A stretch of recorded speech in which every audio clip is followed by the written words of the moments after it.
नमस्कार, स्वागत है आप सभी का ज्ञान सम्मान के मंच पे।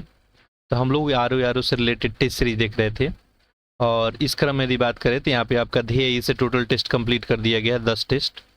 इसके अलावा देखेंगे तो जीएस वर्ल्ड से जो न्यू वाला है 3 टेस्ट हम लोग देख चुके हैं और इसको कंटिन्यू करेंगे।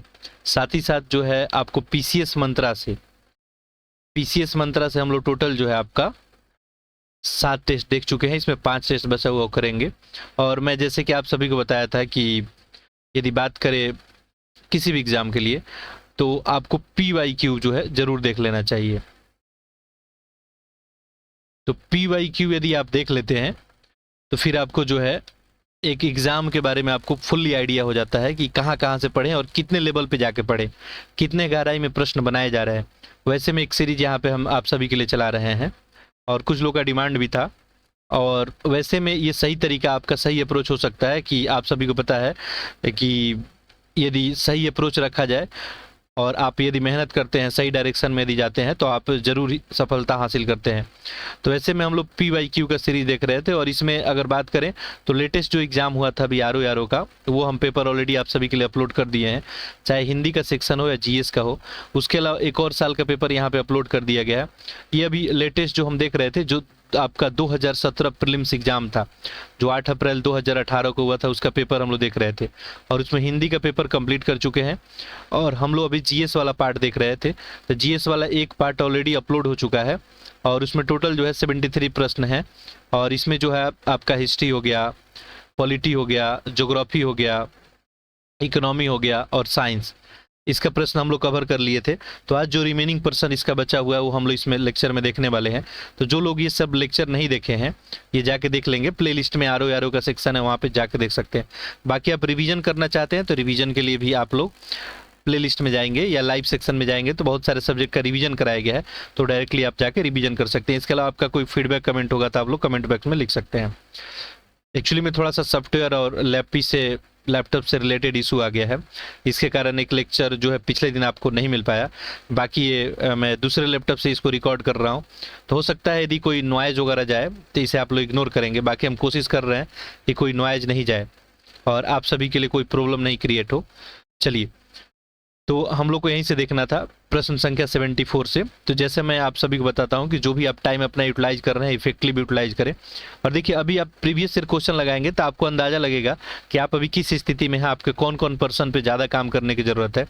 क्या आपका मॉडर्न हिस्ट्री कमज़ोर है या आपका ज्योग्राफी कमज़ोर है, ज्योग्राफी में कौन पार्ट कमज़ोर है, तो उस पर आप ज़्यादा ध्यान दे सकते हैं। तो प्रीवियस ईयर क्वेश्चन आपके लिए बहुत ही बेहतर साबित होगा। आप एक बार इसे करें और उसके बाद अपना सिलेबस पैरेलली करते रहें और जल्द ही आप सभी के लिए जो है एक कोशिश करेंगे कि आपके आर के एग्जाम में हमारे भी एक महत्वपूर्ण भूमिका हो। देखिए एग्जाम तो सेल्फ स्टडी से ही निकलता है, लेकिन यदि सही आपको गाइडेंस मिल जाए और सही तरीके से आपको बताया जाए कि आखिर करना क्या है, नहीं क्या करना है, तब फिर आप जो है कर पाएंगे। तो हम कोशिश करेंगे कि आप सभी के लिए कुछ जो है एक्स्ट्रा करें, ठीक है। तो जल्दी हम अनाउंस कर देंगे उसके बारे में। लेकिन अभी जैसे कि आप सभी को टेस्ट सीरीज कराया जा रहा है, साथ साथ PYQ, तो इसको देखते रहें और अपना रिवीजन वगैरह करते रहें। बाकी PDF वगैरह के लिए आप लोग परेशान नहीं होंगे, जैसे ही ये प्रीवियस और क्वेश्चन वाला सेक्शन कंप्लीट होगा सारा PDF आपको जो है टेलीग्राम ग्रुप में दे दिया जाएगा। ऑलरेडी बहुत सारा PDF आपको दिया गया है, ठीक है। चलिए, तो इस लेक्चर में अगर मान लीजिए कोई नॉइज वगैरह जा रहा है या कुछ प्रॉब्लम हो रहा है, बाकी हम कोशिश कर रहे हैं नहीं हो, तो आप थोड़ा इग्नोर करेंगे और प्रश्नों पर ध्यान देंगे। एक एक प्रश्न को ध्यान से देखेंगे और टॉपिक को भी ध्यान से देखेंगे कौन सा टॉपिक से प्रश्न पूछा गया। देखिए यहाँ पे जो टॉपिक दिख रहा है आपका कृषि, पशुपालन और डेयरी, तो यहाँ से एक प्रश्न पूछा गया है और इसमें प्रश्न देखिए क्या है, आप लोग पैरेलली मेरे साथ सॉल्व करें। मकड़ियों द्वारा उत्पादित जो है रेशम कहलाता है, ये टसर रेशम बोलते हैं, मूंगा या गाशमर रेशम या अहिंसा रेशम। तो आप आंसर कर लिए होंगे, फैक्चुअल सा प्रश्न था। मकड़ियां जो उत्पादित करती है रेशम उसे हम गाशमर रेशम कहते हैं, ठीक है। तो ये आपका आंसर क्या हो जाएगा, यहाँ पे ऑप्शन C बन जाएगा। जो लोग भी C किए होंगे बिल्कुल ही सही है। अगला देखते हैं प्रश्न संख्या 75। देखिए यहाँ पे पूछा गया है कि निम्नलिखित में से कौन सा युग्म जो है सही सुमेलित नहीं है।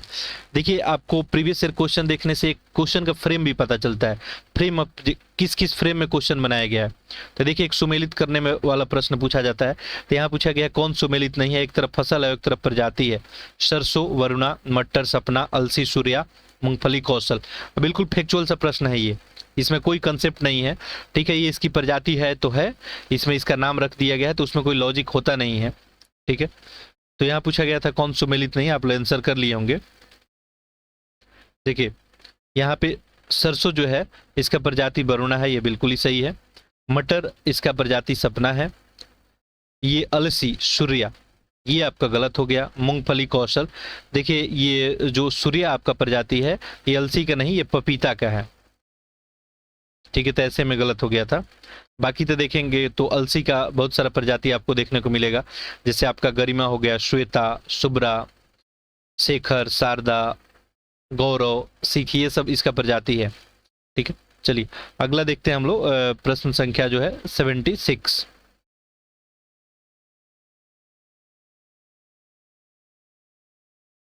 बाकी हमारा आप सभी के लिए कि ईमानदार प्रयास है, और आप सभी जो है कंटिन्यूअस जो है अपना रिवीजन वगैरह करते रहें, टेस्ट लगाते रहें और अपना इम्प्रूवमेंट जो है करते रहें।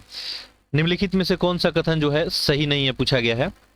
देखिए गिरवी गेहूं में पाया जाने वाला एक रोग होता है, अगैती झुलसा आलू में पाया जाने वाला एक रोग होता है, झुंडकंड जो है जौ में पाया जाने वाला रोग होता है, और खैरा धान में पाया जाने वाला रोग होता है, ठीक है। तो ये देखिए तीसरा प्रश्न आपको जो पूछा गया है वो टॉपिक कौन सा है यहाँ पे, कृषि, पशुपालन और डेयरी, ठीक है।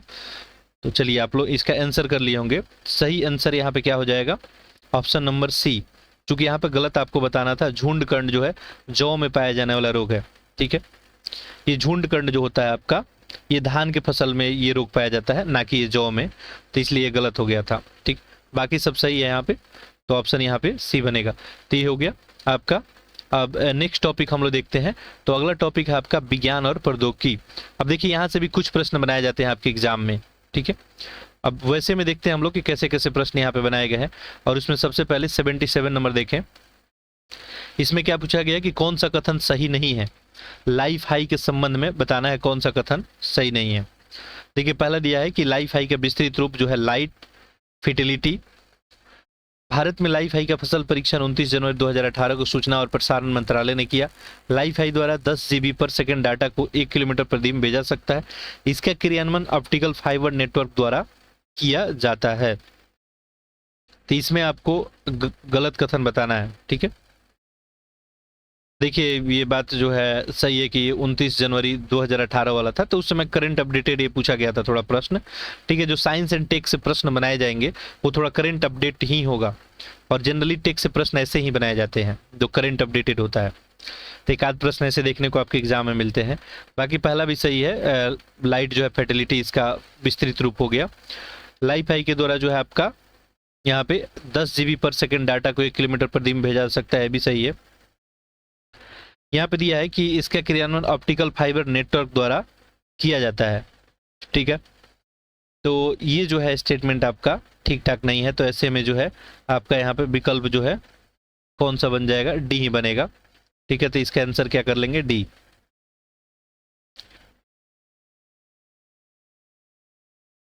चलिए अगला देखते हैं, प्रश्न संख्या 78। देखिए यहाँ पूछा गया है ट्राई निम्नलिखित में से किस क्षेत्र में नियामक संस्था है। ट्राई यातायात के लिए, पर्यटक के लिए, तकनीकी शिक्षा या दूरसंचार के लिए। इसके बारे में आप लोग सुने होंगे। देखिए ट्राई के बारे में पूछा जा रहा है। चलिए आंसर आप सभी कर लिए होंगे, ऑप्शन डी यहाँ पे, ये दूरसंचार से रिलेटेड है। आपको पता है कि भारत सरकार का जो है दूरसंचार सेवा पर नियंत्रण के लिए केंद्र सरकार के द्वारा 20 फरवरी 1997 को ये ट्राई का स्थापना किया गया था। तो ट्राई का स्थापना कब किया गया था, 1997 को। अब देखिए ये प्रश्न भी आपसे पूछा जा सकता है, क्योंकि आरओ का जो नेचर है फैक्चुअल पूछने का भी है, तो ये भी पूछा जा सकता है ट्राई कब बना, तो आप बताएंगे 1997 में, ठीक है। चलिए अगला प्रश्न देखते हैं हम लोग, प्रश्न संख्या आपका 79। अब देखिए आपका यहाँ पे सब्जेक्ट चेंज होता है, पर्यावरण और पारिस्थितिकी से भी आपके एग्जाम में प्रश्न बनाए जाते हैं। उसमें देखिए किस तरह के प्रश्न बनाए गए। सूची को सूची 2 से सुमेलित करना है। एक तरफ राष्ट्रीय उद्यान है और दूसरी तरफ राज्य है, यानी कौन सा उद्यान किस राज्य का है ये आपको बताना है। ये बिल्कुल फैक्चुअल सा प्रश्न है, आपको आता है तो करेंगे, नहीं तो फिर दिक्कत में पड़ सकते हैं। देखिए यहाँ पे इंतकाकी है, बेतला है, सिरोही है, विंदी है, ठीक है। इंतकाकी जो है आपका ये नागालैंड का है, तो ये का तो 3 बनेगा, ठीक है। आप लोग आंसर करते रहे पैरेलली। बेतला, बेतला कहाँ पे आपको, तो ये आपको हो जाएगा झारखंड, 1 बन जाएगा। नेक्स्ट देखिए सिरोही, सिरोही आपका मणिपुर, और गुइंदी जो है ये आपका तमिलनाडु। 3 1 4 2 जो लोग भी किए होंगे 3 1 4 2 ऑप्शन सी में दिख रहा है। ये पर्यावरण और पारिस्थितिकी से आपका पहला प्रश्न था। अगला प्रश्न देखें यहाँ पे, ये पूछा गया है कि पृथ्वी का सर्वाधिक बृहद जो है पारिस्थितिक तंत्र निम्नलिखित में से कौन सा है। यानी पृथ्वी पे सबसे ज्यादा पारिस्थितिक तंत्र जो है बृहद मात्रा में कहाँ देखने को मिलता है, जल मंडल में, जीव में, स्थल मंडल में या जय मंडल में। देखिए सबसे ज्यादा बृहद पारिस्थितिक तंत्र आप लोग आंसर कर लिए होंगे, ये ऑप्शन नंबर डी हो जाएगा, जय मंडल में आपको देखने को मिलता है। अब यहाँ पे जय मंडल की बात करेंगे, देखिए यहाँ पे एक ऑप्शन था आपका जल मंडल, यानी जल में या जय मंडल में या जीव में या स्थल मंडल में। सबसे अधिक आपको विविधता जीव मंडल में ही, जय मंडल में देखने को मिलता है।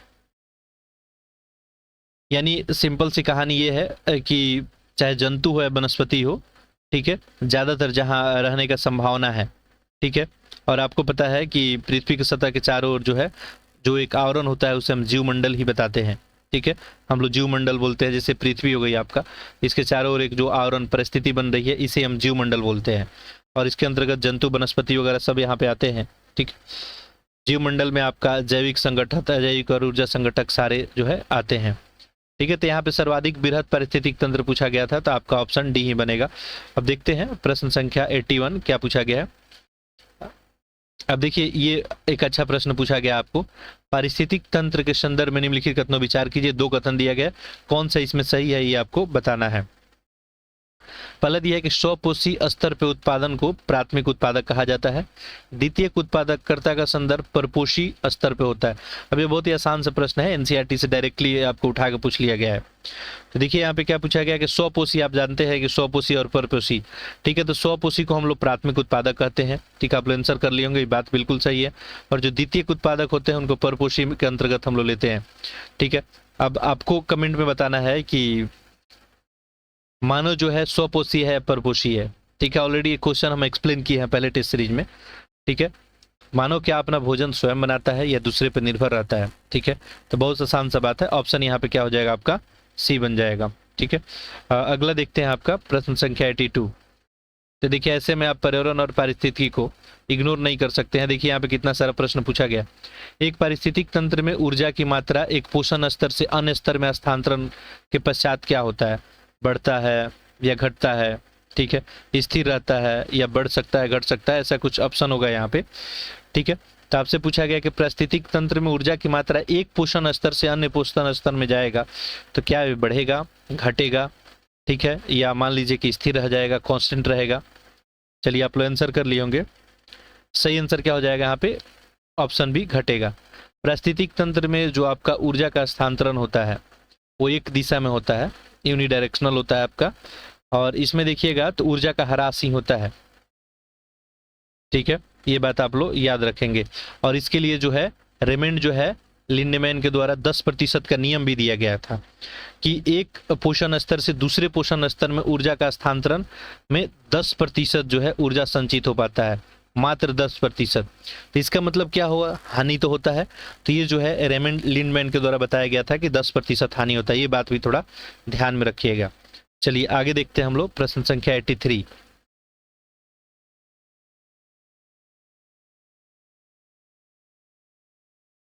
देखिए यहाँ पे पूछा गया है कि निम्नलिखित में से किस प्रकार के वनों में अधिकतम पादप विविधता पाई जाती है। सबसे ज्यादा पौधे का विविधता किस प्रकार के वन में देखने को मिलेगा, ठीक है। देखिए उष्णकटिबंधीय आर्द्र पतझड़ है, उष्णकटिबंधीय पर्वतीय वन है, शीतोष्ण आर्द्र है, या उष्णकटिबंधीय सदाबहार वन। चलिए आप आंसर कर लिए होंगे, सही आंसर क्या हो जाएगा, ऑप्शन डी यहाँ पे उष्णकटिबंधीय सदाबहार वन। यहाँ पे पूछा गया था कि वनों का अधिकता यानी पौधे का विविधता, एक से ज्यादा प्रकार के पौधे वहां पे देखने को मिलेंगे, तो उसके लिए बेहतर कंडीशन आपका उष्णकटिबंधीय सदाबहार वन हो सकता है, ठीक है। चूंकि भूमध्य रेखा के दक्षिण और उत्तर में देखेंगे तो 28 डिग्री के भीतर पाए जाने वाले वनों को हम लोग उष्णकटिबंधीय सदाबहार वन में रखते हैं, ठीक है। और यहाँ पे आपको वनों का खूब सारा विविधता देखने को मिलता है, क्योंकि वनों के लिए यहाँ पे क्या होता है, अनुकूल आपका परिस्थिति होता है। तो ये आपका जो है पर्यावरण वगैरह से रिलेटेड प्रश्न था, ठीक है। अब नेक्स्ट अगला जो आपका पर्सन है यहाँ पे यूपी स्पेशल है, प्रादेशिक जो है सामान्य ज्ञान। और यहाँ से भी खूब सारे प्रश्न आपके एग्जाम में पूछे जाते हैं। ठीक है, तो प्रादेशिक सामान्य जो है ज्ञान से पहला प्रश्न देखें, भारत के राज्यों में उत्तर प्रदेश निम्नलिखित में से किन फसलों में अग्रणी उत्पादक है। ठीक है, तो एक करंट अपडेट करके भी आपको देख लेना होगा। ऐसे हम करंट अपडेट करके एक लेक्चर इसके लिए बना दिए हैं। यूपीपीसीएस जो है प्रीलिम्स टेस्ट सीरीज में जाएंगे तो एक लेक्चर बनाया गया है, उसमें उत्पादन में अभी कौन नंबर 1 है, सारा कुछ वहाँ पे आपको बताया गया है। देखिए, तो जैसे गेहूं है, तो गेहूं उत्पादन में उत्तर प्रदेश अभी भी नंबर 1 है, पहले भी था अभी भी है। ठीक है, लेकिन जो आपका चावल उत्पादन है उसमें उत्तर प्रदेश का स्थान कितना है, 2 पे है। ठीक है, बाकी आलू गन्ना वगैरह में भी नंबर 1 पे है। अच्छा, एक बात और ध्यान देंगे, यहाँ पे उत्पादन का पूछा गया है, अगर उत्पादकता पूछा जाता थोड़ा डाटा बदल जाता। ऑप्शन यहाँ पे भी हो जाएगा गेहूं, आलू और गन्ना। ठीक है, तो उत्तर प्रदेश जो आपका गेहूं, आलू, गन्ना में जो है शीर्ष पे है। चावल में पश्चिम बंगाल है, बात ध्यान रखेंगे। बाकी यहाँ पे मूंगफली दिया है, तो मूंगफली और कपास वगैरह में देखेंगे तो गुजरात जो है नंबर 1 पे आएगा। अगला प्रश्न देखते हैं, प्रश्न संख्या 85। देखिए, यहाँ पूछा गया है कि पहला जो है दीनदयाल हस्तकला संकुल व्यापार सुविधा केंद्र कहाँ अवस्थित है। बिल्कुल फैक्चुअल सा प्रश्न है, ये जो है आपका बनारसी में अवस्थित है और 2014 में इसका न्यू रखा गया था। चलिए अगला देखते हैं, प्रश्न संख्या 86। देखिए, इसमें पूछा गया आपको कि पंडित दीनदयाल उपाध्याय पशु चिकित्सा विज्ञान विश्वविद्यालय एवं गौ रक्षा अनुसंधान संस्थान ये कहाँ पे अवस्थित है। ये भी देखिए बिल्कुल फैक्चुअल सा प्रश्न है। ठीक है, आपको पता होगा, आंसर कर लेंगे सेकंडों में इसका। तो पंडित दीनदयाल उपाध्याय पशु चिकित्सा विज्ञान विश्वविद्यालय आपका कहाँ अवस्थित है, ये मथुरा में अवस्थित है। ठीक है, ऑप्शन नंबर डी हो जाएगा। चलिए अगला प्रश्न देखते हैं, प्रश्न संख्या 87। और यहाँ पे देखिए क्या पूछा गया है कि नोएडा उत्तर प्रदेश के किस जिले में अवस्थित है। ठीक है, बहुत ही आसान, गौतम बुद्ध नगर है, गाजियाबाद है, मेरठ या शाहजहांपुर। ठीक है, तो नोएडा जो है आपको गौतम बुद्ध नगर में ही आ जाएगा। ठीक है, गौतम बुद्ध नगर के बारे में चर्चा हुई थी, आप लोग कमेंट में फिर से लिख सकते हैं। उत्तर प्रदेश में सबसे ज्यादा साक्षर जिला कौन सा है। ठीक है, साक्षरता का प्रतिशत किस जिले में सबसे ज्यादा है। अच्छा, मैं जैसे पहले ही बता चुका हूं, लेकिन जो लोग नए हैं उनके लिए बताना पड़ता है। यूपी स्पेशल का मैप के माध्यम से एक वीडियो बनाया गया है। ठीक है, आप लोग प्ले लिस्ट में जाएंगे तो मैप के माध्यम से यूपी स्पेशल आपको बताया गया है। ठीक है, जाके देखेंगे, एक आपका माइंड मैप क्रिएट हो जाएगा, उसके बाद आप एक सोर्सेज जो है फॉलो कर सकते हैं। अगला देखिए, बजट वगैरह से भी प्रश्न पूछा जाता है, तो ये तो आपके क्वेश्चन काम का नहीं है, लेकिन नीचे एक बताएगा। ठीक है, जैसे यहाँ पे लिखा है कि 2018-19 में बजट का आकार क्या है उत्तर प्रदेश का, तभी आपके लिए 23-24 वाला पूछा जा सकता है। 2023-24 का बजट का आकार क्या है, तो बजट के लिए भी ऑलरेडी वीडियो बना हुआ है। ठीक है, एक करंट अफेयर का भी हम यहाँ पे सेशन कराए हैं, जो आपका एक बुक आता है आपका दृष्टि नाम से। ठीक है, तो उससे जो है पूरा करंट अफेयर कवर कराया गया है, घटना चक्र का दृष्टि, और उसमें बजट वगैरह बताया गया। साथ साथ एक आपका जो DIS का टेस्ट सीरीज बजट के ऊपर ही है, वो हम कराए हुए हैं, तो वो जाके आप कर सकते हैं। ठीक है, और वहाँ खूब सारा रिवीजन वगैरह कर सकते हैं। ठीक है, चलिए आगे बढ़ते हैं। तो इसमें जो है आंसर उस समय जो बजट का आकार लगभग था आपका, ये लगभग ये 4 लाख के करीब में था। ठीक है, करोड़ के करीब में था। बाकी यहाँ पे नेचर देख लें और अभी का अपडेट कर लेंगे, ये क्वेश्चन आपके काम का नहीं है। तो क्वेश्चन मैं दिखा रहा हूँ, इसका वजह यह है कि आप लोग अपना तैयारी जो है सही डायरेक्शन में कर सके। देखिए, निम्नलिखित कथनों विचार कीजिए और बताइए कौन सा सही है। भोजपुरी पूर्वी उत्तर प्रदेश की लोक भाषा है। पूर्वी उत्तर प्रदेश के लोग अन्य भाषाओं में असहज होते हैं। ठीक है, ये बताना है कि आपको कौन सा आंसर सही होगा। पूर्वी उत्तर प्रदेश। ठीक है, तो मान लीजिए उत्तर प्रदेश आपका हो गया, तो ये पूर्वी उत्तर प्रदेश हो गया। ठीक है, पूरब में स्थित है, तो यहाँ पे जो है भोजपुरी पूर्वी उत्तर प्रदेश में लोक भाषा है, बात सही है। ठीक, ये जो रीजन है ये आपका बिहार से भी लगा हुआ है, बिहार के भी इस रीजन में आपको भोजपुरी चलता है, तो ये तो बात सही है। ठीक है, लेकिन कह रहा है कि यहाँ पे लोग अन्य भाषा में असहज है, ऐसा कुछ नहीं है कि अन्य भाषा में असहज है। ठीक है, तो ये गलत हो जाएगा। तो ऐसे में आपका ऑप्शन यहाँ पे बनेगा ऑप्शन सी, ये सही है, किंतु आर आपका गलत है। अगला प्रश्न देखिए, यहाँ पे अगला प्रश्न पूछा गया है, उत्तर प्रदेश का कौन सा जनपद दशहरी आम का सर्वोच्च उत्पादक है। अब दशहरी आम सबसे ज्यादा उत्पादन कहाँ किया जाता है, ये प्रश्न आपसे पूछा गया। आगरा, लखनऊ, वाराणसी या प्रतापगढ़। देखिए, ये ऑप्शन हो जाता है आपका ऑप्शन बी, यहाँ पे लखनऊ। ठीक है, अगला प्रश्न देखते हैं, प्रश्न संख्या 91।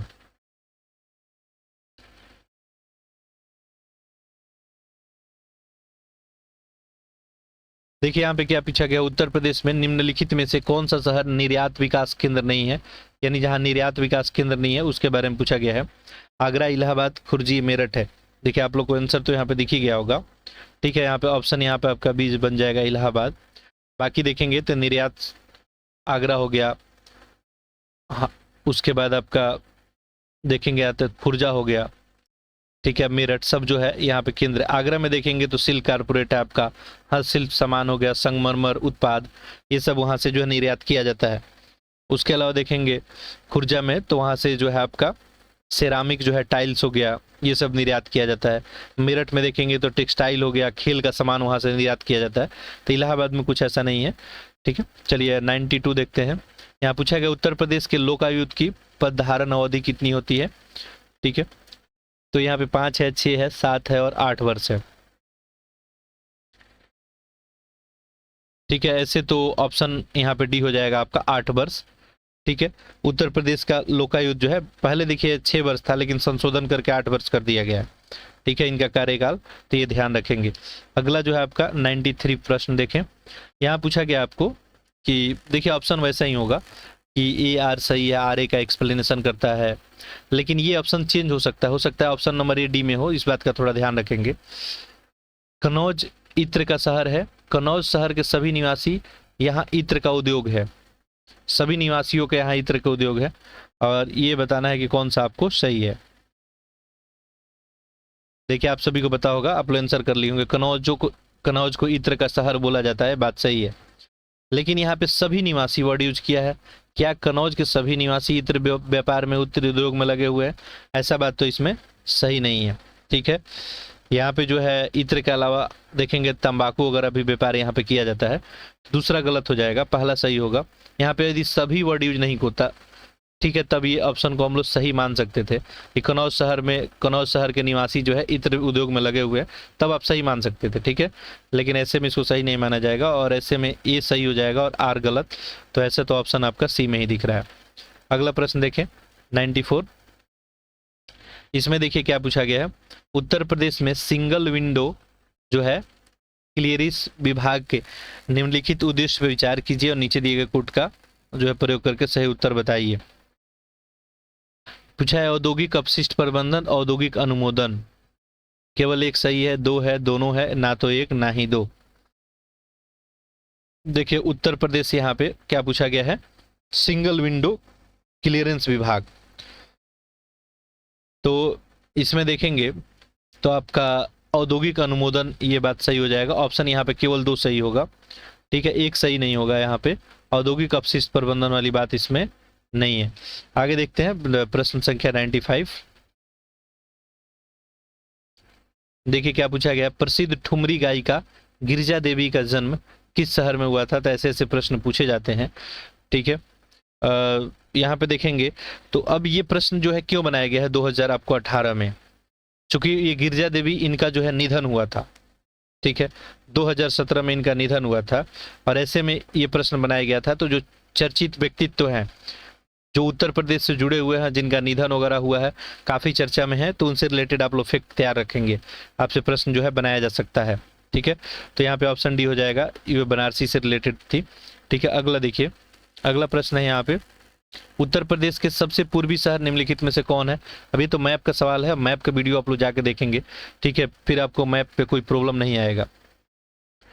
इन सब में सबसे पूर्वी बताना है तो आपको देखें तो बलिया ही हो जाएगा, ऑप्शन ए हो जाएगा। ठीक है, और पश्चिमी पूछ देता तो चलिए यहाँ पे तो ऑप्शन दिख नहीं रहा है, शामली हो जाता आपका। उत्तरी पूछ देता तो आप सहारनपुर कर लेते। दक्षिणी पूछ देता तो सोनभद्र। आप मैप में जाके देखेंगे आपको सारा कुछ दिख जाएगा। ठीक है, अगला देखते हैं प्रश्न संख्या 97। देखिए यहाँ पूछा गया है कि शहर और विशेषता है, कौन सा सुमेलित नहीं है, ये यहाँ पे बताना है। सबसे पहले वाराणसी जो है संस्कृति और धर्म के लिए, लखनऊ प्रदेश की राजधानी है, झांसी औद्योगिक केंद्र है, मुरादाबाद पीतल उद्योग है। देखिए वाराणसी संस्कृति और धर्म के लिए है, ये तो बात सही है। लखनऊ भी क्या है, प्रदेश की राजधानी है, बिल्कुल ही सही है। झांसी औद्योगिक केंद्र, झांसी तो है ऐतिहासिक पर्यटक स्थल है, यहाँ पे औद्योगिक केंद्र वाली कोई बात नहीं है, तो ये तो गलत हो जाएगा। ठीक है, मुरादाबाद पीतल उद्योग के लिए तो ऑप्शन आपका सी ही बनेगा। ठीक है, 98 देखते हैं। यहाँ पूछा गया है कि काष्ठ नक्काशी घरेलू उद्योग के लिए उत्तर प्रदेश का कौन सा नगर प्रसिद्ध है। काष्ठ नक्काशी के लिए ठीक है, काठ की लकड़ी पर नक्काशी के लिए कौन सा प्रसिद्ध है? गोरखपुर, सहारनपुर, मेरठ या कानपुर? तो आप नेचर प्रश्नों का देखें यहाँ पे किस तरह से प्रश्न आपसे बनाए जा रहे हैं और इस फॉर्मेट में अपने आप को तैयार करें। यहाँ पे ऑप्शन जो भी लोग किए होंगे बिल्कुल सही है। सहारनपुर जो है आपका काष्ठ नक्काशी के लिए प्रसिद्ध है। ठीक है, ये जो कैपिटल ऑफ जो है वुड क्राफ्ट के नाम से भी सहारनपुर को हम लोग जानते हैं। ठीक, चलिए अगला देखते हैं, प्रश्न संख्या 99। तो ये सब अभी हम लोग उत्तर प्रदेश विशेष वाला प्रश्न देख रहे हैं। देखिए पूछा गया था यहाँ पे कि उत्तर प्रदेश के उत्तर मध्य क्षेत्र सांस्कृतिक केंद्र स्थापित है। तो ये जो है उत्तर मध्य क्षेत्र में इलाहाबाद ही हो जाएगा। अब देखिए ये यहाँ पे डाटा दिया गया है, इसको थोड़ा सा एक नज़र में ध्यान रखेंगे। उत्तर मध्य क्षेत्र का सांस्कृतिक केंद्र इलाहाबाद है। अब देखिए अभी आपसे पूछा गया तो हो सकता है इस एग्जाम में आपसे पूछ दिया जाए, बच्चा ये पश्चिम क्षेत्र का सांस्कृतिक केंद्र कहाँ है? आप उदयपुर करते हैं। दक्षिण क्षेत्र का पूछा जाए तंजावुर हो जाता। उत्तरी पूर्वी क्षेत्र का दीमापुर हो जाता। पूर्वी क्षेत्रीय का कोलकाता हो गया। उत्तर क्षेत्र का यहाँ पे पटियाला हो गया। ठीक है, तो ये सब थोड़ा सा ध्यान रखेंगे। दक्षिण क्षेत्र में आपका नागपुर आ गया। ठीक है, चलिए तो दक्षिण में से नागपुर पड़ता भी है आपका। ठीक है, दक्षिण में दक्षिण मध्य में पूछा जाए तो, और दक्षिणी में तो आपका तंजावुर आ जाएगा। ठीक है, पश्चिमी में उदयपुर आ जाएगा। इसको थोड़ा एक नज़र में याद रखेंगे। अगला देखते हैं प्रश्न संख्या 100। इसमें देखिए क्या पूछा गया, उत्तर प्रदेश को भारत के शक्कर का कटोरा क्यों कहा जाता है? इसको स्पष्ट करने के लिए निम्नलिखित कथनों विचार कीजिए और बताइए कौन सा इसमें सही है। उत्तर प्रदेश में गन्ने का सबसे ज्यादा उत्पादन होता है इसलिए। उत्तर प्रदेश में गन्ना अभियांत्रिक शिक्षा संस्थान है। उत्तर प्रदेश में चीनी मिलों की संख्या ज्यादा है इसलिए। उत्तर प्रदेश में गन्ना उत्पादनों की संख्या सर्वाधिक है इसलिए। उत्पादकों की संख्या। ठीक है, अब देखिए बहुत अच्छा प्रश्न है ये, आंसर करें इसका। आखिर उत्तर प्रदेश को जो है शक्कर का कटोरा क्यों कहते हैं? देखिए आप आंसर कर लेंगे। उत्तर प्रदेश में गन्ना का सर्वाधिक उत्पादन होता है। अभी उत्तर प्रदेश गन्ना उत्पादन में नंबर 1 भी है। उत्पादकता अगर पूछा जाए तो वहां पे आपका आंसर बदल जाएगा, महाराष्ट्र हो जाएगा, लेकिन उत्पादन पूछा जाए उत्तर प्रदेश ही बनेगा। ठीक है, यहाँ पे देखेंगे दूसरा, उत्तर प्रदेश में गन्ना अभियांत्रिक शिक्षा संस्थान है, ये भी बात सही है। उत्तर प्रदेश में गन्ना उत्पादकों की संख्या अधिक है, ये भी बात सही है, लेकिन उत्तर प्रदेश में चीनी मिलों की संख्या सबसे ज्यादा है, ये जो है कथन आपको सही नहीं है। ठीक है, उत्तर प्रदेश में देखेंगे तो चीनी मिलों की संख्या 116 है, जबकि महाराष्ट्र में देखेंगे तो 143 है। ठीक है, तो ये स्टेटमेंट गलत हो जाएगा, तो ऐसे में ऑप्शन सी हो जाएगा। तो अच्छा प्रश्न था एक। चलिए, तो ये आपका उत्तर प्रदेश स्पेशल से रिलेटेड प्रश्न था। अब नेक्स्ट देखते हैं हम लोग, ये रीजनिंग है, तर्क शक्ति है। रीजनिंग के लिए आपको अगर रीजनिंग देखना है, ठीक है, और देखिए रीजनिंग तो ऐसे और मैथमेटिक्स प्रैक्टिस का चीज़ है, बाकी कंसेप्ट अगर आपका क्लियर हो तो ठीक है। लाइव सेक्शन में आप प्ले लिस्ट पे चले जाएंगे, चैनल के लाइव सेक्शन में जाएंगे, लाइव। ठीक है, वहाँ पे एक रीजनिंग का 4-5 घंटे में एक लाइव रिवीजन हम कराए थे। ठीक है, तो जाके देख सकते हैं आप, चाहे तो 1.25 करके देख लेंगे और साथ साथ क्वेश्चन प्रैक्टिस कर लेंगे जो यहाँ कराया जा रहा है। बाकी कोई एक कहीं से भी क्वेश्चन प्रैक्टिस कर लेते हैं, कोई प्रॉब्लम नहीं आएगा। सबसे पहले ये प्रश्न देखिए क्या लिखा है कि बिन रेखाचित्र में सहायता में तर्क वाक्य आपको बताना है। कुछ फेरी वाले लखपति हैं, इनका जो है ये प्रतिकरण क्या हो सकता है, यानी कौन सा ये डायग्राम इसको रिप्रेजेंट कर रहा है कि कुछ फेरी वाले लखपति है। ठीक है, इसका आंसर करें आप लोग। ठीक है, देखिए कुछ फेरी वाले लखपति हैं, तो जैसे ये मान लीजिए कुछ है और लखपति है, तो ये मान लीजिए हम लोग लखपति का बॉक्स बना लेते हैं और ये फेरी वाले का। ठीक है, ये फेरी वाले का बॉक्स बना लेते हैं। लखपति का तो कुछ है, यानी मान लीजिए ये कुछ हिस्सा जो है कुछ वाले हैं, तो यहाँ पे देखेंगे तो आपका आंसर आपका क्या बन जाएगा यहाँ पे।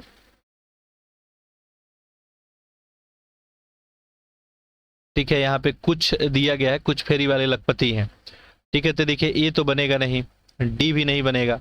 अब बी और सी की बात आई, हो सकता है बी भी हो जाए, सी हो जाए। ठीक है, लेकिन यहाँ पे ये वाला कलर नहीं आएगा। ठीक है, ठीक है, यहाँ पे सटीक जो हो जाएगा सी हो जाएगा आपके लिए। ठीक है, कुछ है यहाँ पे, कुछ को दिखाने के लिए ये हिस्सा यूज किया गया है। वैसे तो ये भी माना जा सकता है, ऑप्शन बी भी इसका माना जा सकता है। ठीक है, सी भी माना जा सकता है। थोड़ा सा यहाँ पे ऑप्शन इन लोग को ऐसे देना नहीं चाहिए, बाकी जो है आप लोग सी कर लेंगे। ये वाला हिस्सा जो है कुछ को दिखा रहा है। ठीक है, सिंपल सा बात ये है, जैसे मान लीजिए एक बॉक्स हम बना लिए ये फेरी वाले लोग का। ठीक है, फेरी वाले हैं, और एक बॉक्स हम लखपति का बना लिए, मान लीजिए लखपति लोग हो गए। अब कुछ फेरी वाले को लखपति बनाना है, तो लखपति वाले में तो होगा सिंपल सा ऐसे ही डायग्राम बनेगा। ठीक है, इसमें तो कोई शक नहीं होगा। और ये वाला जो बीच वाला पोर्शन आपको दिख रहा है, ये लोग कैसे लोग हैं, ये फेरी वाले हैं लेकिन लखपति भी हैं, ठीक है। तो ऐसे इंडिकेशन ये ऑप्शन नंबर इसका बी भी हो सकता था, ठीक है। लेकिन बाकी जो है यहाँ पे आप लोग सी अभी के लिए आंसर करेंगे, ठीक है। चलिए आगे बढ़ते हैं, अगला प्रश्न देखते हैं। तो हम लोग अभी रीजनिंग मैथमेटिक्स का प्रश्न देख रहे हैं और उसमें अगला प्रश्न है प्रश्न संख्या 102। देखें, एक बंदर किसी फिसलदार 16 मीटर ऊंचे खंबे पर चढ़ता है। यदि वो 1 मिनट में 1 मीटर चढ़ता है तथा अगले मिनट में 1/4 मीटर फिसल जाता है तो खंबे की चोटी पे पहुंचेगा।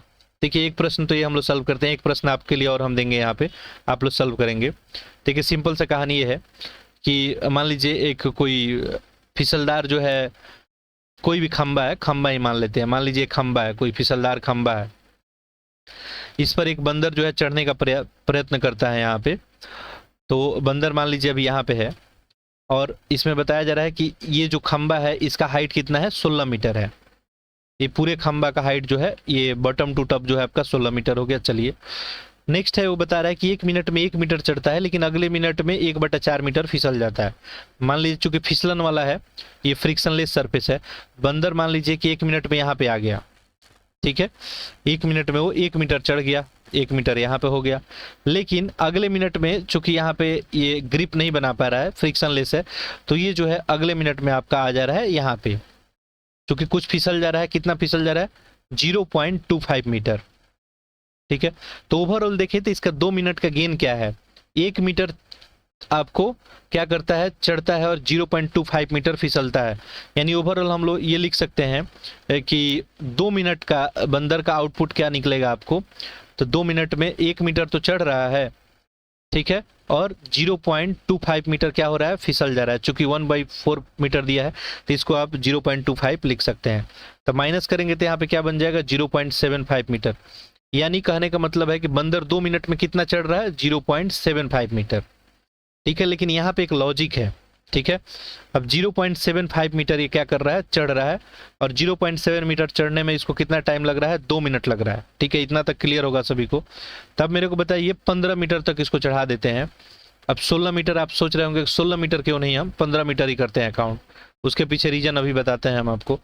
15 मीटर जो है चढ़ने में इसको कितना वक्त लगेगा, तो देखिए हम सभी को एक बात पता है यहाँ पे कि ये 15 मीटर चढ़ने में इसको कितना टाइम लगेगा। तो अपने को पता है कि 2 मिनट में कितना चढ़ता है, ये 2 मिनट में ये चढ़ता है 0.75 मीटर, ठीक है। तो यानी देखेंगे तो 0.75 मीटर ये चढ़ता है 2 मिनट में। तो 1 मीटर चढ़ने में कितना लगेगा, 2/0.75। तो 15 मीटर चढ़ने में कितना लगेगा, तो 15 मीटर में सिंपल सी बात है, ठीक है, कैलकुलेशन रह गया है, बाकी खासा कुछ है नहीं यहाँ पे। तो यहाँ पे देखें ये 2 डिवाइड 0.75 इंटू 15, कोई डाउट नहीं है। अब देखिए इसको यहाँ पे कैलकुलेशन कर लेते हैं हम लोग। तो ये देखिए 0.75 है, इसको आप क्या लिख सकते हैं, तो इसको लिख सकते हैं 2/75, ये 100 ऊपर चला जाएगा, और इंटू 15, ये 15 से 15 5 75, ये 5 से 20, और ये 20 से 2 करेंगे, कितना आ गया आपको, 40 मिनट। यानी बंदर जो है 40 मिनट में 15 मीटर चढ़ लेता है। अब देखिए जैसे ही वो अगले जो है मिनट में अगला छलांग जैसे लगाएगा, तो बंदर को पता है हमको कि 1 मिनट में कितना 1 मीटर चढ़ जाता है, तो 15 पे तो ऑलरेडी आ चुका है, तो 1 मिनट में क्या होगा, ये टॉप पे पहुंच जाएगा। अब टॉप पे पहुंच जाएगा तो यहाँ से स्लिप करने वाली कोई बात नहीं आएगी, तो इसलिए मैं 15 मिनट यहाँ पे काउंट किया। तो 40 मिनट तो पहले हो गया था और 1 जोड़ देंगे तो 41 आ जाएगा। तो यहाँ पे ऑप्शन क्या हो जाएगा, देखिए ऑप्शन कोई मैच नहीं कर रहा है, और इसलिए आंसर अपना क्या हो जाएगा, उपरोक्त में से कोई नहीं। आंसर क्या हो जाता है आपका, 41 मिनट, ठीक है। तो 41 आप आंसर कर लेते हैं। चलिए एक और आपसे प्रश्न है कि आप लोग सॉल्व करके आप लोग कमेंट बॉक्स में आंसर कर सकते हैं, जो लोग इच्छुक हैं वो, ठीक है। मान लीजिए एक खंबा है, आपको एक खंबा है और ये 15 मीटर का खंबा है, मान लीजिए, एज्यूम कर लीजिए, ठीक है। 1 मीटर में जो है, 1 मीटर में आपको 5 कील लगता है, इसमें 1 मीटर में 5 कील लगता है, तो 15 मीटर में इसमें कितना कील लगेगा, ठीक है। 15 मीटर में कितना कील लगेगा आपको ये बताना है। कील आप समझ रहे होंगे, ठीक है। तो 1 मीटर में 5 कील लगता है, तो 15 मीटर में कितना लगेगा आपको ये बताना है। ठीक, चलिए अगला क्वेश्चन देखते हैं हम लोग, प्रश्न संख्या 103। यहाँ पूछा गया कि एक व्यक्ति को चित्र को देखते हुए संजय ने कहा कि इसकी माँ मेरी पिता के पुत्र की पत्नी है, मेरा कोई भाई या बहन नहीं है। तो संजय किसके चित्र को देख रहा है? ये देखिए ब्लड रिलेशन का एक प्रश्न है आपका, और प्रश्न ऐसे आपके एग्जाम में बनाए गए हैं। चलिए इसको सॉल्व हम लोग कर लेते हैं। प्रश्न में दिया हुआ है कि एक व्यक्ति चित्र को देखते हुए क्या बता रहा है? संजय, संजय नाम का कोई व्यक्ति है। तो चलिए हम लोग संजय के लिए एस लिख देते हैं। संजय जो है एक चित्र को देखते हुए बता रहा है। मान लीजिए कोई चित्र है, इसे क्या बोल रहा है? इसकी माँ मेरे पिता के पुत्र की पत्नी है। ठीक है, तो संजय जो है एक चित्र को, मान लीजिए यहाँ पे एक चित्र है, इसको देखते हुए बता रहा है कि इसकी माँ, यानी इसकी माँ हो जाएगी ये, मान लीजिए ये कोई पर्सन है, इसकी माँ हो जाएगी, और ये कोई आपका चित्र हो गया। ठीक, ये बता रहा है कि अगला, मेरा कोई भाई बहन नहीं, ये भी बता रहा है। मेरी माँ, इसकी माँ मेरे पिता के पुत्र की पत्नी है। ठीक है, तो इसकी माँ जो है मेरे पिता के, तो इसका जो है पिता, इसके पिता के, चलिए यहाँ पे मान लीजिए पिता हो गए इनके। ठीक है, इकलौते पुत्र आप बता रहा है, तो इकलौता पुत्र हो जाएगा आपका इकलौता पुत्र। तो पूछा जा रहा है कि संजय का इस चित्र वाले से रिलेशन बताइए कि आखिर क्या है। सिंपल सा बात है, ये लोग का रिलेशन क्या बन जाएगा? तो ये पत्नी हो जाएगी इनकी, और चूंकि इकलौते इनके भाई बहन कोई है नहीं, ठीक है, तो ये व्यक्ति जो है, ये व्यक्ति और संजय में क्या संबंध हो जाएगा? यहाँ पे पुत्र का संबंध हो जाएगा। सिंपल सा बात है। तो यहाँ पे आंसर आपका क्या बनेगा? बाकी आप कोई और तरीके से भी आंसर कर सकते हैं। तो अपने पुत्र को ये बोल रहा है, ऑप्शन ए हो जाएगा। ठीक है, अगला देखते हैं, प्रश्न संख्या 104। देखिए इसमें पूछा गया है कि लुप्त संख्या का मान बताना है। अब देखिए मैं बार बार बताया हूँ कि ये सब प्रश्न यदि आपसे सॉल्व नहीं होते हैं तो थोड़ा सा क्या करेंगे, इसको कुछ समय के लिए आप क्या करेंगे, छोड़ सकते हैं, और फिर लास्ट में जब टाइम बचे तो करेंगे। अब देखिए यहाँ पे बताना है कि इस बॉक्स में क्या आ रहा है। तो यहाँ पे दो ही चीज़ है। देखिए इसको बोलते हैं हम लोग कॉलम, स्तंभ बोलते हैं हिंदी में। ठीक है, और इसको बोलते हैं रो। ठीक है, ये होता है आपका रो और ये होता है कॉलम। तो इसमें दो ही ऑपरेशन हो सकता है, नहीं तो रो नहीं तो कॉलम ऑपरेशन। अब देखिए यहाँ पे 9 और 4 को क्या किया जाए कि 20 आ जाए आपका, 8 और 5 को क्या किया गया है कि 12 आ गया, यानी 7 6 को वही रिलेशन रखा जाएगा और आंसर आ जाएगा।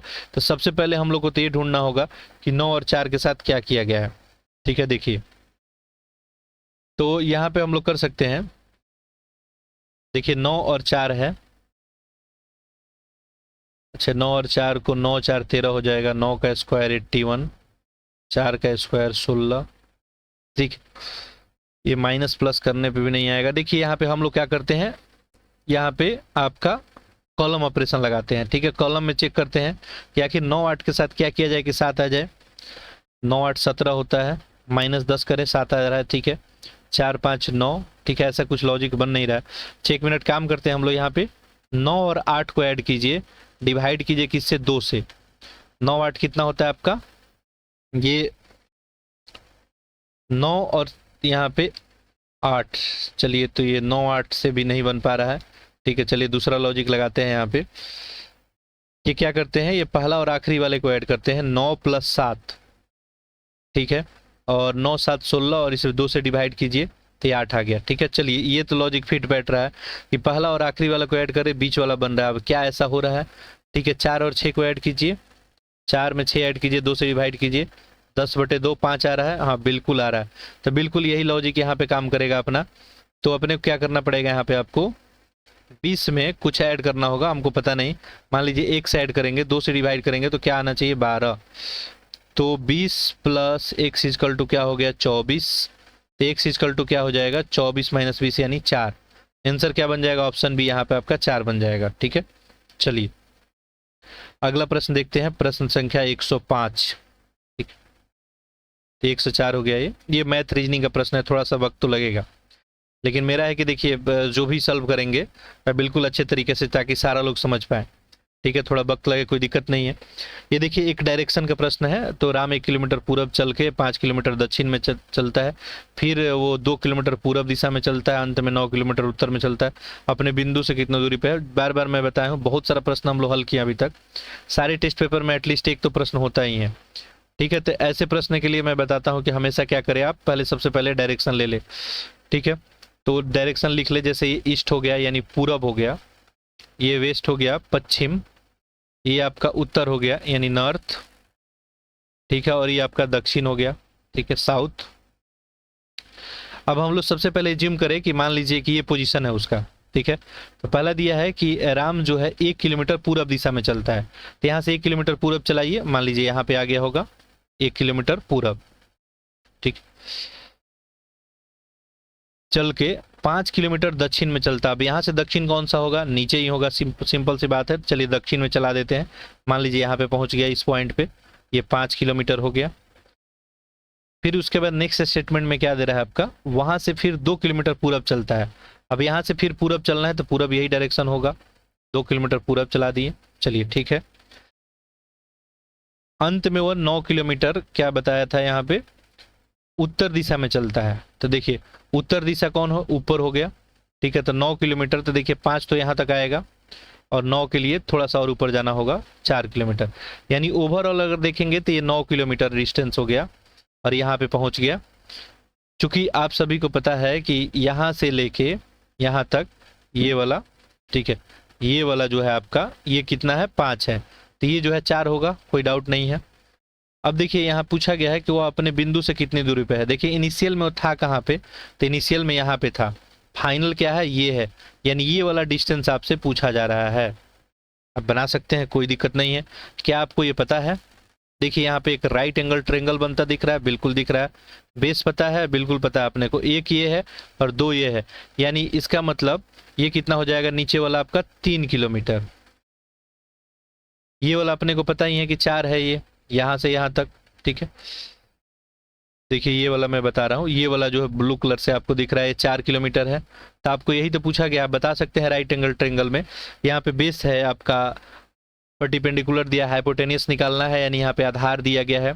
ठीक है, ये आधार हो गया, यहाँ पे आपका लंब दिया गया, कर्ण निकाल सकते हैं। तो ये क्या हो जाएगा आपका, रूट अंडर 3 का स्क्वायर प्लस 4 का स्क्वायर।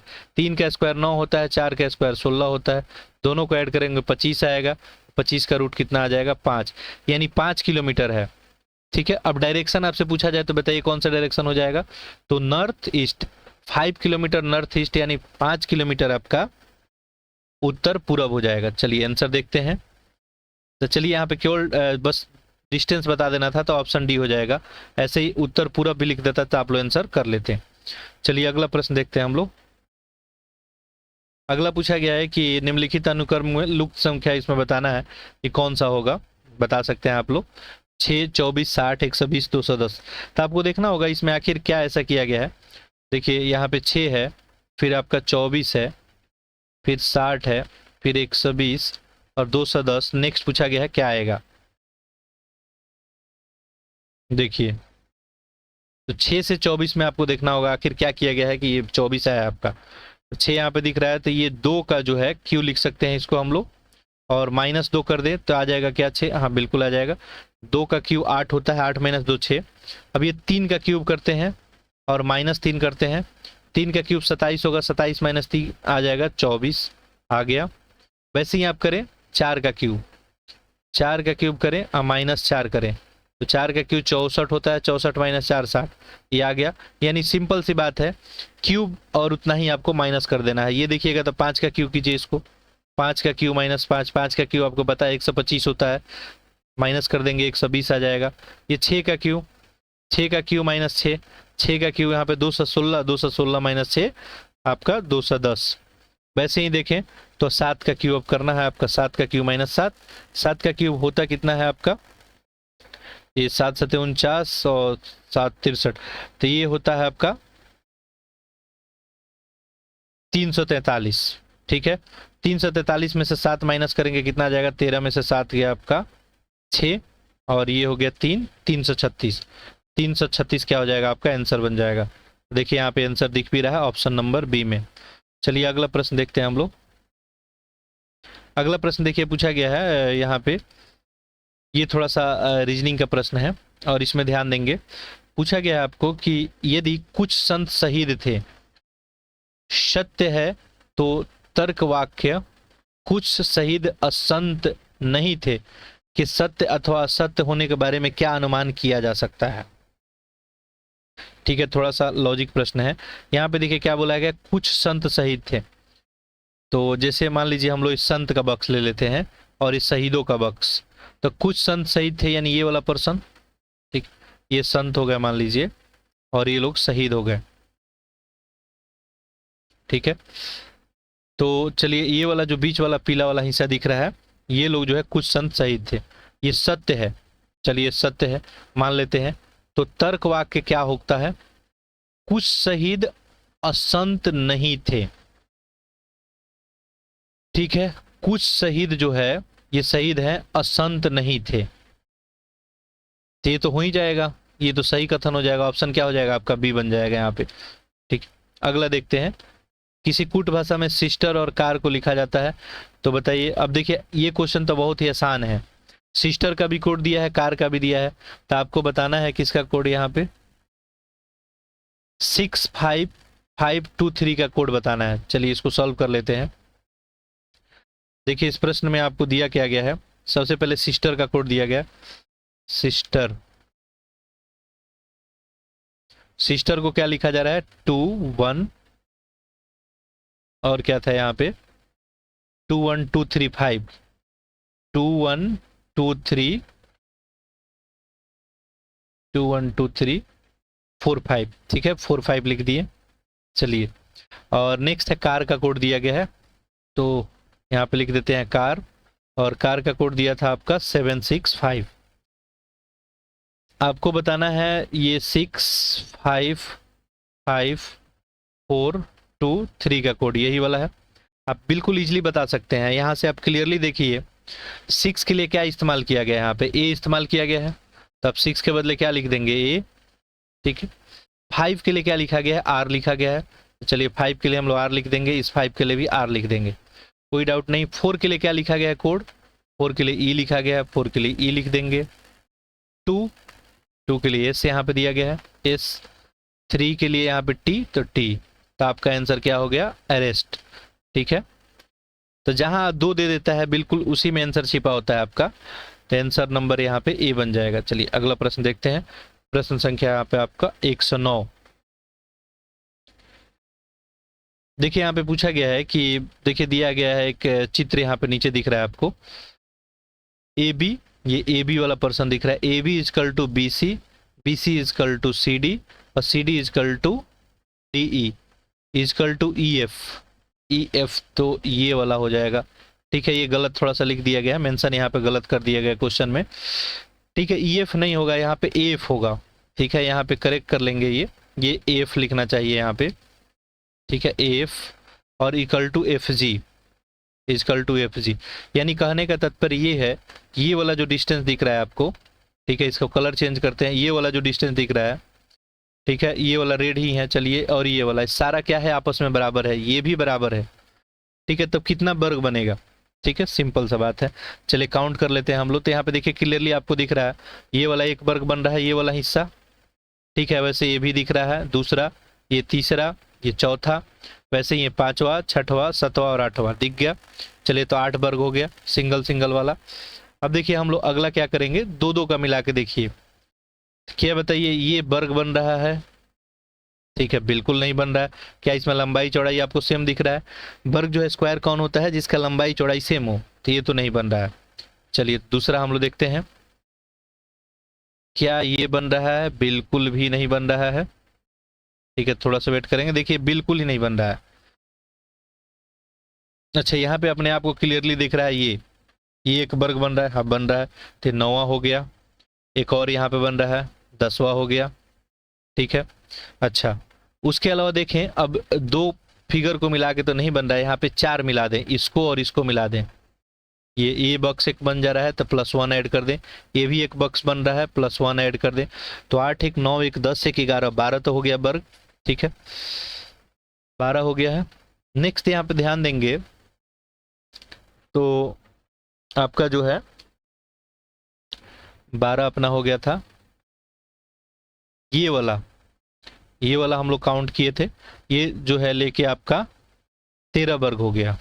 ठीक है, तो 13 हो गया, आंसर आपका क्या हो जाएगा यहाँ पे, सी बन जाएगा। ठीक, चलिए आगे देखते हैं।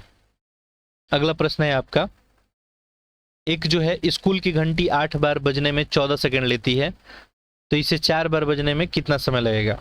ठीक है, देखिए स्कूल की घंटी 8 बार बजने में कितना लेती है, 14 सेकंड लेती है। अब देखिए पहला घंटी जब बजा होगा आपका तो 0 सेकंड में ही बज गया होगा तुरंत, और उसके बाद 8 बार बजने में वो 14 सेकंड ले रहा है। अब 8 बार बजेगा आपका, 8 बार बजेगा तो समय अंतराल कितने का होगा, 7 का, यानी 7 जो है अंतराल के लिए 14 सेकंड ले रहा है। ठीक है, देखिए 7 अंतराल के लिए, आप सभी को समझ में नहीं आया आप लोग कमेंट में लिख सकते हैं, फिर दूसरे तरीके से बता देंगे। 7 अंतराल के लिए 14 सेकंड ले रहा है। ठीक है, तो इसका मतलब आपको एक अंतराल के लिए कितना लेगा, तो 14/7 सेकंड। तो आपको बताना है 4 बार बजने के लिए। अब 4 बार बजेगा तो इसका मतलब समय अंतराल कितना होगा, 3 होगा। जितना बार बजेगा एक माइनस कर देंगे, 3 होगा, तो 3 के लिए क्या होगा, 3 से मल्टीप्लाई कर दे, 7 दूना 14, 3 दूना 6, 6 सेकंड आंसर हो जाएगा। आंसर आपका क्या बन जाएगा, ऑप्शन ए 6 सेकंड। चलिए अगला प्रश्न देखते हैं, एक और यहाँ पे प्रश्न है। ठीक है, अब ये थोड़ा सा लॉजिक वाला प्रश्न है। ठीक है, और देखते हैं हम लोग इसको सॉल्व करके। तो यहाँ पे दिया है ए बी से लंबा है, ए बी से लंबा है परंतु सी जितना लंबा नहीं है। इसका मतलब सी से छोटा है, यही कहने का मतलब है। इस स्टेटमेंट को लिखते हैं, तो ए जो है बी से लंबा है, तो चलिए ए को बी से लंबा कर लेते हैं। लेकिन बता रहा है कि सी इतना लंबा नहीं है, इसका मतलब सी बड़ा है। ठीक है, पहला इक्वेशन हो गया। दूसरा, डी ई से लंबा है। ठीक है, तो डी आपका किससे लंबा है, ई से, परंतु बी जितना लंबा नहीं है, इसका मतलब बी से बड़ा होगा। सिंपल सी बात। ई एफ से लंबा है, तो अगला लिख लेते हैं हम लोग, ई एफ से लंबा है यानी ग्रेटर देन एफ। अगला क्या लिख रहा है, परंतु डी जितना लंबा नहीं है, इसका मतलब डी इससे बड़ा है। ठीक है, केवल ये तीनों स्टेटमेंट हो गया। अब पूछ रहा है कि सबसे अधिक लंबा कौन है। देखिए तीनों स्टेटमेंट हम लोग लिख लिए। यहाँ पे आप क्लियरली अगर ध्यान देंगे तो क्लियरली दिख रहा है, यहाँ पे बी दिख रहा है आपको। ठीक है, बी से लंबा ए है और ए से लंबा सी है, और यहाँ पे डी ई से लंबा बी बताया जा रहा है। इसका मतलब तो ये क्लियर हो गया, ये सी ए तो लंबे होंगे सबसे, डी बी ई तीनों से लंबे होंगे। अच्छा, यहाँ पे अगला अगर ध्यान देंगे तो डी लंबा है ई और एफ से। ठीक है, ई और एफ से लंबा है, और डी से भी लंबा कौन है, यहाँ पे सी और ए है। यहाँ पे क्लियरली आप सभी को दिख रहा होगा कि सी ही सबसे लंबा होगा। अगर इसको कंपाइल करके आप लिखना चाहते हैं तो क्या लिख सकते हैं, C greater than A greater than B greater than D greater than E greater than F. अब मैं कैसे लिख दिया एक बार और समझ ले इसे। ये स्टेटमेंट लिखने में तो किसी को प्रॉब्लम नहीं होगा। अब यहाँ पे देखिए बी ग्रेटर देन किससे है, डी और ई से बड़ा है। ठीक है, क्लियर है, और डी बड़ा है ई एफ से, तो डी से बड़ा बी हो गया। क्लियर है इसमें, डी से बड़ा बी हो गया, और यहाँ पे हम लोग देख रहे हैं कि बी से बड़ा ए है और ए से बड़ा सी है। इसका मतलब सबसे बड़ा कौन हो गया, सी हो गया। सी आंसर कर लेंगे यहाँ पे। ठीक है, ऑप्शन आपका क्या हो जाएगा, बी हो जाएगा। चलिए अगला प्रश्न देखते हैं, प्रश्न संख्या 112।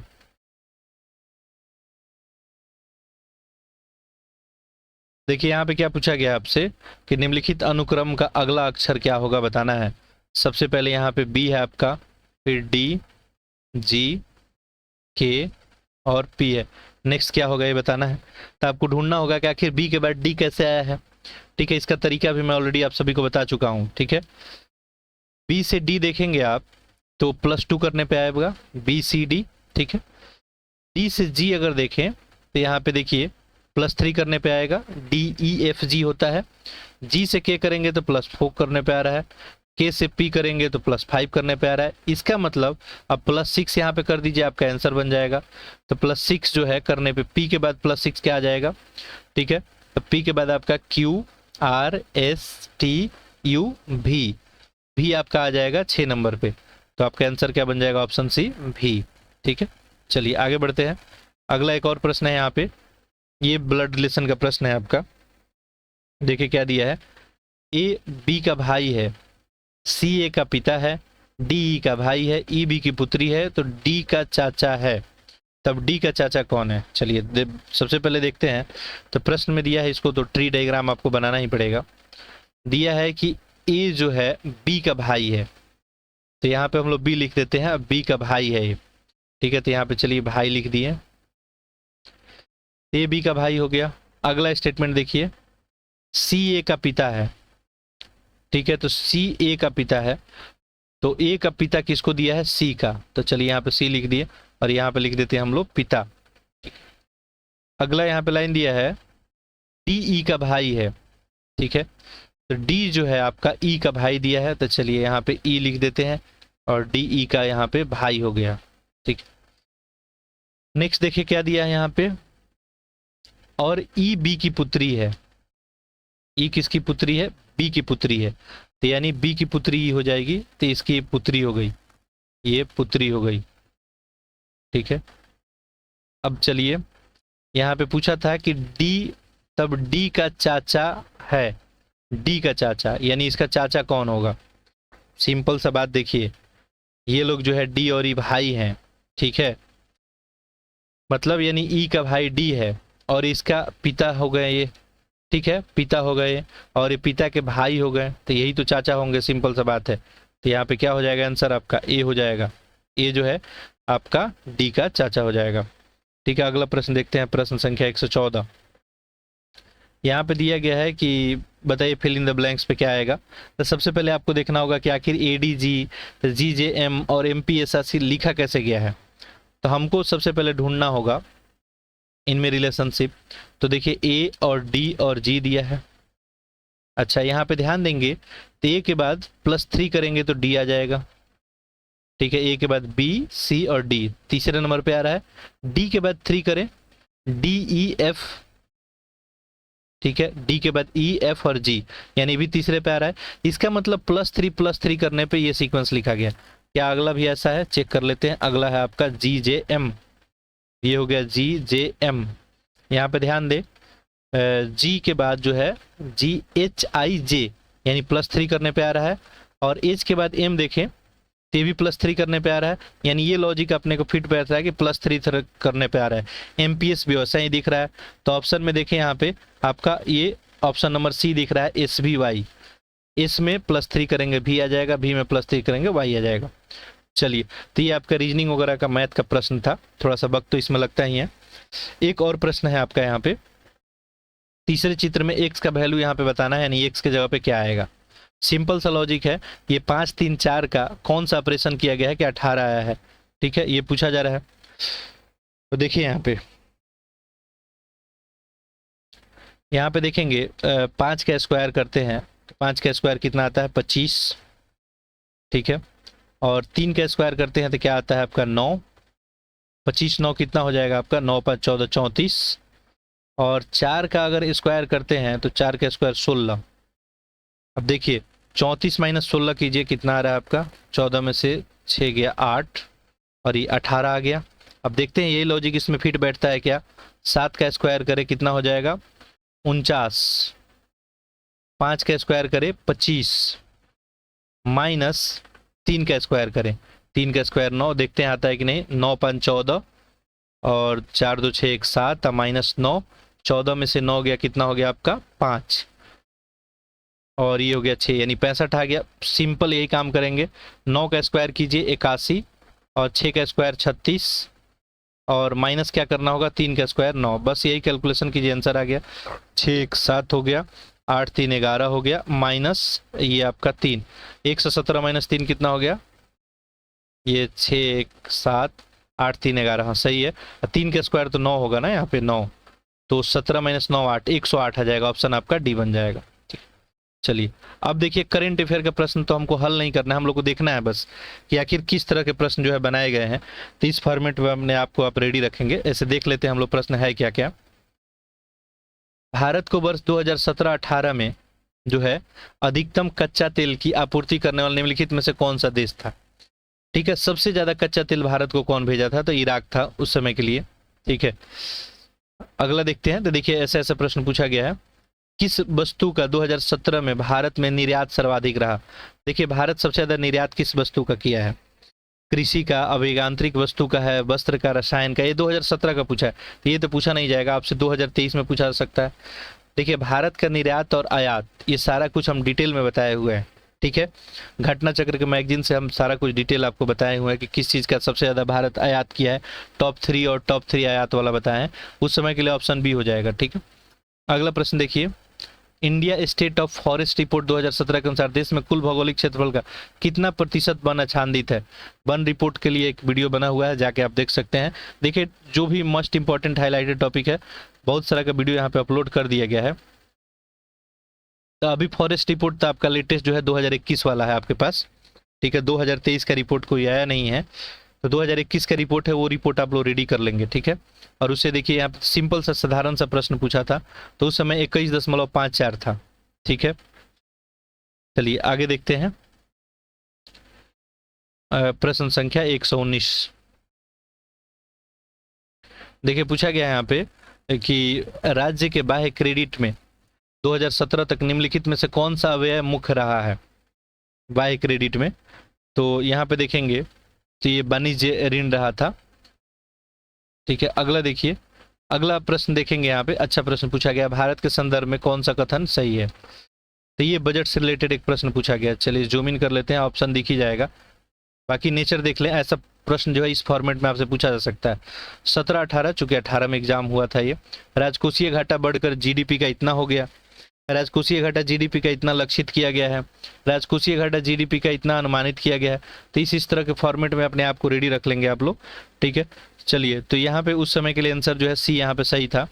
आगे देखते हैं अगला प्रश्न। यहाँ पे देखिए कथन और कारण दिया गया है, तो इस फॉर्मेट में भी आपसे प्रश्न पूछा जा रहा है। जीडीपी का प्रतिशत, फिर एक बजट से प्रश्न है, ठीक है। आप देख सकते हैं 3-4 प्रश्न पूछा गया है, तो बजट और आर्थिक सर्वे तो आपको रेडी कर ही लेना होगा। जीडीपी का प्रतिशत के रूप में भारत सरकार राजकोषीय घाटा का 2017-18 में बजट अनुमान की तुलना अधिक था। 2017-18 में अप्रत्यक्ष करों की वसूली जीएसटी लागू होने के कारण सापेक्षित कम थी, ठीक है। तो इसमें जो है दोनों ही सही था उस समय के लिए, तो इस फॉर्मेट में भी आप लोग क्वेश्चन थोड़ा सा प्रिपेयर कर लेंगे। बाकी हम लोग टेस्ट वगैरह देंगे, यहाँ पे ऑप्शन ए सही हो जाएगा आपका। अगला देखते हैं। अगला प्रश्न जो है आपका, ये पूछा गया कि दिसंबर 2017 में भारत सरकार की हिस्सेदारी निम्नलिखित में से किस बैंक में सर्वाधिक थी। तो ये जो है यूनाइटेड बैंक ऑफ इंडिया में थी, ठीक है। नेचर देखें यहाँ पे 2018 में आपका एग्जाम हुआ, वो भी आपका अप्रैल महीना में, ये दिसंबर का पूछा गया आपसे एक करंट अफेयर, ठीक है। तो लास्ट 6 महीना करंट अफेयर बहुत अच्छा प्रिपेयर होना चाहिए। 2017-18 में देखिए बजट से एक और प्रश्न, कौन से घटित नहीं हुआ था ये बताना है। सामाजिक व्यय में योजना और गैर योजना का वर्गीकरण समाप्ति किया गया था। केंद्र द्वारा संचालित योजना की संख्या में वृद्धि किया गया था, ठीक है। वृद्धि नहीं किया गया था, तो सही यहाँ पे नहीं पूछा गया था, तो यही ऑप्शन आपका बन जाता, ठीक है। अगला देखिए प्रश्न संख्या ये था आपका 123। 124 देखते हैं। देखिए पूछा गया था यहाँ पे मिग-21 वायुसेना लड़ाकू विमान को अकेले उड़ाकर इतिहास रचने वाली पहली महिला लड़ाकू पायलट कौन। इनका नाम था अवनी जो है चतुर्वेदी, ठीक है। अगला देखिए प्रश्न पूछा गया, कुछ भारतीय जिम्नास्ट का नाम बताइए जिसने फरवरी 2018 में जिम्नास्ट विश्व कप में पहली बार व्यक्तिगत पदक जीतकर इतिहास रचा। तो खेल वगैरह से रिलेटेड एक वीडियो बनाए हो, जाके आप लोग देख लेंगे। बाकी जहाँ से आप रिवीजन कर रहे हैं करते रहें, मैक्सिमम चीज़ वहाँ पर कवर करने की कोशिश की है। पर 2.5 से 3 घंटे का वीडियो है वो, ठीक है। घटना चक्र मैगजीन के का वीडियो बनाया गया है। देखिए अरुणा जो है बुद्धा यहाँ पे रेडी हो गई, ठीक है। उसके बाद अंतर्राष्ट्रीय सौर गठबंधन में पहला शिखर सम्मेलन कौन शहर में आयोजित किया गया था, तो नई दिल्ली में, ठीक है। आपको पता होगा 2018 को नई दिल्ली में संपन्न हुआ था।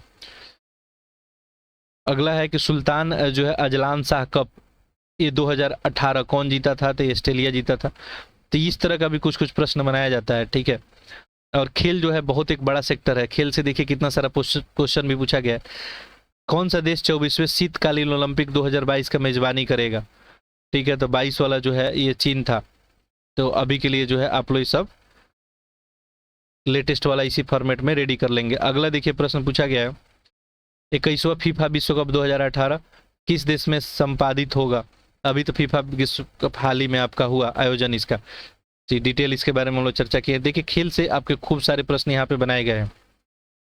अगला देखिए, अगला प्रश्न पूछा गया था कि 2018 में संयुक्त राष्ट्र द्वारा जारी की गई विश्व खुशहाली रिपोर्ट, एक रिपोर्ट से रिलेटेड प्रश्न है। निम्नलिखित में कथनों पर विचार कीजिए, बताइए कौन सा सही कथन है इसमें, ठीक है। तो देखिए भारत पिछले वर्ष 2017 में अपना 11 स्थान नीचे पहुंच गया। फिनलैंड पहले स्थान पे सबसे खुशहाल देश था। इस रिपोर्ट में केवल 155 देश को शामिल किया गया था।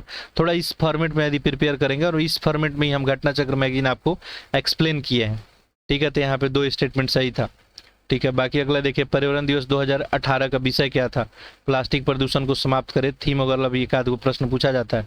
रून ग्लोबल रिच लिस्ट के बारे में एक प्रश्न पूछा गया है, ठीक है, कि विश्व में भारत का तीसरा अरबपतियों की संख्या हो गई। अभी भी देखिए ये ग्लोबल रिच लिस्ट जारी हुआ है, ठीक है। भारत 118 अरबपति थे। और अगला दिया है कि चीन में सर्वाधिक अरबपति रहे थे। तो ये 1 और 3 सही था। और वैसे अब 100 से ज़्यादा अरबपति तो भारत में हो ही गए हैं, ठीक है, लेटेस्ट रिपोर्ट में। अगला देखिए प्रश्न संख्या 133। तो आप देख सकते हैं किस फॉर्मेट में प्रश्न पूछा गया है। 2018 में भारत के किस राज्य ने अपने राज्य ध्वज को अनावरण किया? तो ये जो है कर्नाटक हो गया, अपना राज्य का ध्वज बनाया। अब फिर देखिए एक बजट से प्रश्न पूछा गया है, ठीक है। तो केंद्रीय बजट 18-19 में देखिए जैसे रक्षा क्षेत्र है, कृषि है, खाद्य है, इन सब में कितना कितना जो है आवंटन किया गया है बजट का, ठीक है। अभी भी देखेंगे तो रक्षा क्षेत्र में खूब ज़्यादा आवंटन, आपको लगभग बजट का 8% रक्षा क्षेत्र में ही अभी आवंटित किया गया है, ठीक है। तो ये भी पूछा गया है। देखिए ये अब डाटा आपको याद रखने की जरूरत नहीं, अभी वाला डाटा याद रखने की जरूरत है, ठीक है। अगला प्रश्न देखते हैं। देखिए यहाँ पूछा गया कि टेनिस खिलाड़ी रोजर फेडरर के संबंध में पूछा गया था। थोड़ा अच्छा करंट अफेयर है। 20 मार्च 2018 को पुरुष एकल में नंबर 1 रैंक पे पहुंच गए वो। 20 बार जो है पुरुष एकल ग्रैंड स्लैम खिताब जीतने वाले खिलाड़ी थे वो।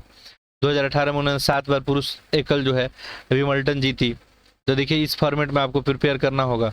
यहाँ पे 2 ऑप्शन सही था आपका, ठीक है। अगला देखते हैं। अगला पूछा गया आपको कि निम्नलिखित में से किस देश ने ग्रीन हाउस गैस के उत्सर्जन में कमी करने के लिए 2019 में कार्बन टैक्स लगाने की घोषणा की? तो सिंगापुर किया था, ठीक है। ये चर्चा में था थोड़ा सा। 100% सौर ऊर्जा पर चलने वाला भारत का पहला केंद्र शासित प्रदेश, ठीक है, तो ये आपका दीव था। और मोडेरा गांव हो गया आपका अभी हाल फिलहाल, ठीक है, 2023 में 100% जो है सौर ऊर्जा पर चलने वाला। तो ये सब क्वेश्चन जो है थोड़ा सा अपडेट कर लेंगे। ये कितना हो गया? 136, 137, ठीक है। 138 देख लेते हैं। देखिए पूछा गया था कि बिहार के किस जिले में 100 घंटे में जो है 11,244 टॉयलेट्स का निर्माण करके रिकॉर्ड बनाया गया था? तो गोपालगंज था आपका, ठीक है। अगला देखिए, भारतीय अर्थव्यवस्था में तृतीय क्षेत्र में भागीदारी वर्ष 2016-17 में पूछा गया था, ठीक है, कि कितना रहा था? ये लगभग जो देखेंगे तो 1 करोड़ में यहाँ पे दिया गया है। ये लगभग आपको 73 लाख रहा था, ऑप्शन में नहीं है इसलिए यहाँ पे स्टार लगाया गया है, ठीक है। अब एक मिसलेनियस का यहाँ पे प्रश्न है और लास्ट प्रश्न है आपका, निम्नलिखित में से कौन सा सही सुमेलित है? ठीक है, सही यहाँ पे ढूंढना है। तो सब्जी अनुसंधान, देखिए स्टैटिक क्वेश्चन में पूछा जाता है ऐसा ऐसा, तो आप लोग क्वेश्चन को जो है प्रिपेयर कर लेंगे, ठीक है। देखिए पूछा गया है कि सब्जी अनुसंधान बनारसी में, ठीक है, तो ये तो आपका सब्जी अनुसंधान संस्थान बनारसी में ही हो जाएगा, सही हो जाएगा। केंद्रीय उपोष्ण जो है अनुसंधान संस्थान, ये श्रीनगर में, ये गलत हो गया, लखनऊ में हो जाएगा। गन्ना अनुसंधान जो है आपका लखनऊ में ही है। दलहन कानपुर में है। पूछा क्या गया था यहाँ पे? सही सुमेलित पूछा गया था। सही तो इसमें 1 से ज़्यादा सुमेलित है। देखिए इसमें जो है पूछा जाना चाहिए था कौन सही सुमेलित नहीं है, ठीक है, प्रिंटिंग मिस्टेक हो गया होगा। यहाँ पे एक ही जो है जो सही सुमेलित नहीं है वो है ऑप्शन आपका बी, ठीक है, थोड़ा सा प्रिंटिंग मिस्टेक है। चलिए तो हम लोग प्रश्न फिनिश किए। ये जो आपका 2017 वाला पेपर था जो 2018 में हुआ था, ठीक है। बाकी एक और प्रश्न पत्र के साथ हम अगले जो है आपको लेक्चर में मिलेंगे।